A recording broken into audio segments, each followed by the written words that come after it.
সময় আসছে পালা বদলের মাঝে, এবার কথায় নয় পরিচয় হবে কাজে। বিশ্বাস করো না তো তোমার হাতে সময় আছে, না তো আমার হাতে সময় আছে, কিন্তু এই বিশাল পৃথিবীতে প্রতি মুহূর্তে না জানি কত রকম অত্যাশ্চর্য ঘটনা নিয়ে পড়াশোনা করছি। সেরকমই কিছু তোমাদেরকে জানাতে চাই এই 1 মিনিট শোতে। হিউম্যান বডিতে ব্রেন খুব জটিল বিষয়। না জানি কত শত রিসার্চ চলছে। প্রতি মুহূর্তে রিসার্চাররা নানা রকম ইনফরমেশন খুঁজে বার করছেন এবং সেগুলোকে সহজভাবে বোঝানোর চেষ্টা করছেন তোমার আমার মতো সাধারণ জ্ঞান পিপাসুদের।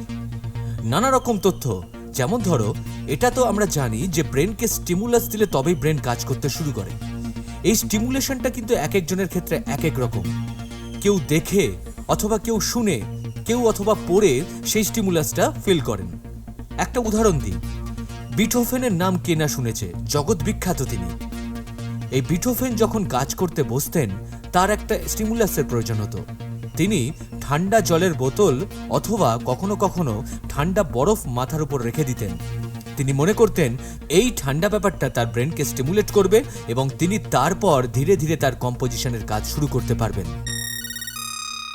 তোমার সাবস্ক্রাইব আর শেয়ার করাটা কিন্তু ভীষণভাবে এক্সপেক্টেড, একদম ভুলে যেও না।